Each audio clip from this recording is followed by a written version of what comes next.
मैंने बार बार कहा कि भारतीय जनता पार्टी की सरकार के समय नौकरियां बिकती रही। सबॉर्डिनेट सिलेक्शन बोर्ड में पेपर लीक किए गए, पुलिस भर्ती में घोटाला हुआ। हमने उस भ्रष्टाचार के चोर दरवाजे को, सबॉर्डिनेट सिलेक्शन बोर्ड को भंग किया और नया बोर्ड राज्य चयन आयोग बनाया। उससे पहले भर्तियां कैसे हुई? हमसे सवाल पूछा कि 23,000 जो भर्तियां, उसका जवाब दो।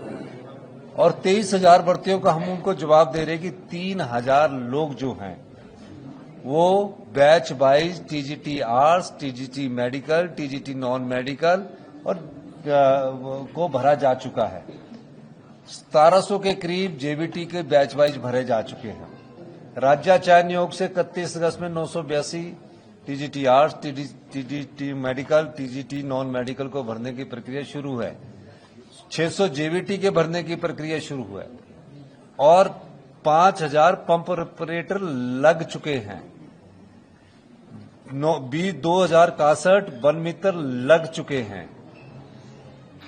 1807 के करीब जीओआईटी लग चुके हैं। तो उनको आंकड़ा बोल रहा था और बार बार मैं कह रहा था पेन देके लिखो, लेकिन उनकी मंशा नहीं थी, वो बात सुनना नहीं चाहते थे।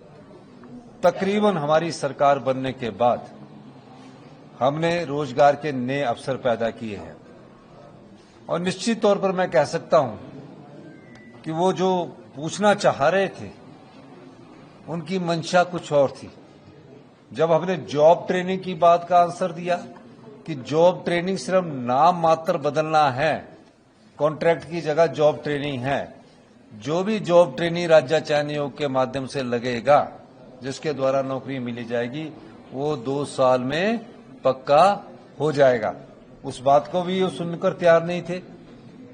इसके अलावा जितने भी रोजगार के अवसर वो हमारे घोषणा पत्र पर चले जा रहे थे, क्योंकि उनको वॉकआउट करके ये दिखाना था कि हम युवाओं के सच्चे साथी है, हम युवाओं के साथ खड़े हैं। लेकिन विडंबना देखिए, ये कहीं भी युवाओं के साथ खड़े नहीं है। जो सबॉर्डिनेट सिलेक्शन बोर्ड से पेपर लीक भर्ती हुए हैं उनके जरूर साथी होंगे। मैंने जब कहा कि मोदी जी ने भी 2 करोड़ नौकरियां देने की बात की थी, हमने तो रोजगार देने की बात की है, सरकारी क्षेत्र में भी और निजी क्षेत्र में भी रोजगार देने की बात की है। उन रोजगार में जितने भारतीय जनता पार्टी ने पिछले 5 साल में सरकारी क्षेत्र में भर्तियां नहीं की, जितनी हमारी सरकार ने 2.5 साल में कर दी।